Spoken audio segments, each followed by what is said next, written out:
ఇక ఉమ్మడి గుంటూరు జిల్లాకి సంబంధించి ప్రచారాన్ని ఏ విధంగా నిర్వహిస్తున్నారనే విషయాన్ని మా ప్రతినిధి సాయి శంకర్ అందిస్తారు. సో సాయి, చెప్పండి, అటు ఉమ్మడి గుంటూరు జిల్లాలో ఏ విధంగా ప్రచారం నిర్వహిస్తున్నారు? అంటే ఇప్పటికే వైనాట్ 175 నినాదంతో ముందుకు వెళుతున్న వైసీపీ, అటు కూటమితో ముందుకు వెళుతున్న టీడీపీ, జనసేన, బీజేపీ, అయితే ఏ పార్టీ అయినా సరే ప్రజలని ప్రసన్నం చేసుకోవాలంటే ఈసారి ఎలక్షన్స్ లో ఖచ్చితంగా ప్రచారం నిర్వహించాలి. అయితే ఇప్పటికే 2 నెలల సమయం ఎక్కువ ఉండటంతో భారీగా ఖర్చు అవుతుందనే అంచనాలకు కూడా వస్తున్నారు. సో ఏ విధంగా ఉంది గుంటూరులో ప్రచారం? రత్న, ఏదైతే ఉమ్మడి గుంటూరు జిల్లాకు సంబంధించి మొత్తం 17 నియోజకవర్గాలకు సంబంధించినటువంటి అంశంలో వైసీపీ పూర్తి స్థాయిలో అభ్యర్థులను అయితే ఖరారు చేయడం జరిగింది. టీడీపీ అంటే కూటమికి సంబంధించినటువంటి అభ్యర్థులు 16 మందిని ఖరారు చేశారు. ఒక్క నర్సరాపేటకి సంబంధించి ఇంకా అభ్యర్థి ఖరారు ఉన్నటువంటి పరిస్థితి ఉంది. అయితే ఈ సీట్లకు సంబంధించినటువంటి అంశంలో వైసీపీకి సంబంధించి కానీ ఇటు కూటమికి సంబంధించి కానీ ప్రతి నియోజకవర్గంలో ఒక్కొక్క సీటుకి సంబంధించి 2-3 పోటీ పడినటువంటి పరిస్థితులు ఉన్నాయి. కొన్ని చోట్ల సిట్టింగ్ ఎమ్మెల్యేలను కూడా మార్చినటువంటి పరిస్థితి ఉంది. కాబట్టి గత కొద్ది రోజులుగా కూడా ప్రచారానికి సంబంధించినటువంటి అంశం పైన అనేక మంది నేతలు అయితే ప్రచార ఖర్చులు అయితే పెట్టుకుంటున్నటువంటి పరిస్థితి ఉంది.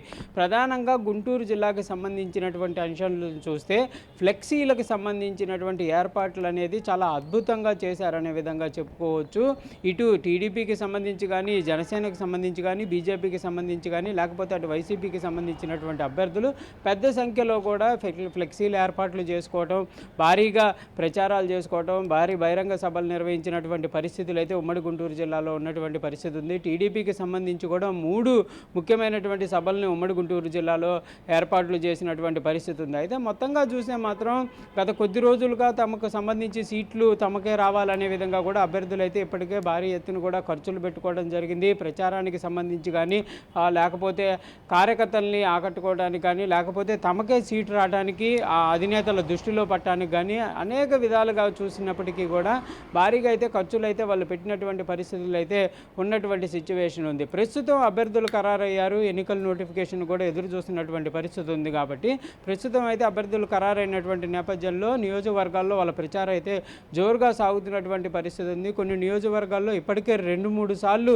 ప్రతి గడపకి వెళ్ళినటువంటి అభ్యర్థులు కూడా ఉన్నటువంటి పరిస్థితి ఉంది. అయితే వైసీపీకి సంబంధించి గడప గడపకు వైసీపీ కార్యక్రమం చేస్తున్నటువంటి పరిస్థితి ఉంది. తర్వాత అభ్యర్థులకు సంబంధించినటువంటి అంశాలు ఖరారైన తర్వాత ప్రస్తుతం అయితే వైసీపీ శ్రేణులంతా కూడా ప్రతి ఇంటికి వెళ్తున్నటువంటి పరిస్థితి ఉంది. అదేవిధంగా ఉమ్మడి అభ్యర్థులకు సంబంధించినటువంటి అంశంలో కూడా ఇటు టీడీపీ, జనసేన, బీజేపీకి సంబంధించి కలిసికట్టుగా కూడా ముందుకు వెళ్తున్నటువంటి పరిస్థితి ఉంది. అయితే ఇక్కడ ఈ 3 పార్టీలకు సంబంధించినటువంటి అభ్యర్థులు ఎవరైతే ఉన్నారో వాళ్ళందరినీ కూడా అభ్యర్థులు వారికి సంబంధించినటువంటి క్యాడర్ని, కార్యకర్తల్ని కూడా ఆకట్టుకోవడం కోసం కూడా అనేక భారీగా ఖర్చులు అయితే పెడుతున్నారు. ఉదయం వారు వచ్చిన దగ్గర నుంచి వారికి సంబంధించి అంటే ఉదయం అల్పాహారం కానీ, మధ్యాహ్నం భోజనాలు కానీ, సాయంత్రం కూడా భోజనాలు ఏర్పాటు చేస్తున్నటువంటి సిచ్యువేషన్లు అయితే అనేక నియోజకవర్గాల్లో కనిపిస్తున్నటువంటి పరిస్థితి ఉంది.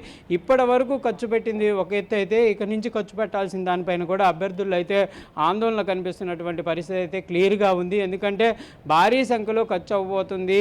ప్రస్తుతం కార్యకర్తల్ని మెయింటైన్ చేయడంతో పాటు రానున్న రోజుల్లో ఓటర్లను ఆకట్టుకోవడానికి అనేక రకాలుగా కూడా ముందుకు వెళ్లాల్సినటువంటి పరిస్థితులు ఉంటాయి. ఎన్నికల తరుణంలో కూడా కొంత వాళ్ళకి తాయిలాలు కూడా ఇవ్వాల్సినటువంటి పరిస్థితులు ఉంటాయి. ఇప్పటికే అనేక నియోజకవర్గాల్లో కొంతమంది ఓటర్లను ఆకట్టుకోవడానికి వివిధ రకాలుగా కూడా పథకాలకు సంబంధించినటువంటి అంశాలు కానీ, లేదా గిఫ్ట్ బాక్సులకు సంబంధించిన పంపిణీలు చేస్తున్నటువంటి పరిస్థితి ఉంది. ఇంకోటి ఇక్కడ క్లియర్గా భోజనాలకు సంబంధించినటువంటి అంశంలో కూడా గ్రామాల్లో ప్రజలను ఆకట్టుకోవడానికి కూడా వివిధ రకాలుగా కూడా భోజన కార్యక్రమాలు ఏర్పాటు చేస్తున్నారు. ఎందుకంటే ఒక అభ్యర్థి దగ్గరికి వచ్చి భోజనం చేసిన తర్వాత అది కనుక బాగోకపోతే మరో అభ్యర్థి దగ్గరికి వెళ్ళిపోతున్నటువంటి సిచ్యువేషన్లో గ్రామాల్లో ప్రజల్లో చూస్తున్నటువంటి పరిస్థితులు ఉన్నారు. కాబట్టి కంపల్సరీగా ఎవ్రీడే వాళ్ళని యాక్టివ్గా వీళ్ళ వైపు రావడానికి కూడా భారీగా ఖర్చు పెట్టి భోజన కార్యక్రమాలు ఏర్పాటు చేస్తున్నారు. దాంతోపాటు ర్యాలీలు ఏర్పాటు చేస్తున్నారు. వాహనాలు అంటే ప్రత్యేకంగా వీరి గురించి ప్రచారం చేయడానికి ప్రత్యేకమైనటువంటి వాహనాలను కూడా ఏర్పాటు చేసుకుంటున్నటువంటి పరిస్థితి అయితే ఉమ్మడి గుంటూరు జిల్లాలో ఉంది. ఏదైనప్పటికీ మాత్రం అభ్యర్థులు మాత్రం ఖర్చుకు సంబంధించినటువంటి అంశంలో ఆందోళనలు ఉన్నారు. ఎందుకంటే ఒక్కొక్క నియోజకవర్గాల్లో కొంతమందికి 2-3 నియోజకవర్గాలు కూడా ఖర్చు పెట్టాల్సినటువంటి పరిస్థితులు ఉన్నాయి. కాబట్టి ఇదంతా కూడా కొంత భారంగా మారేటటువంటి అవకాశం ఉన్నట్లు కూడా ఫీల్ అవుతున్నటువంటి పరిస్థితి ఉంది. Ratna, right, thank you Sai Shankar.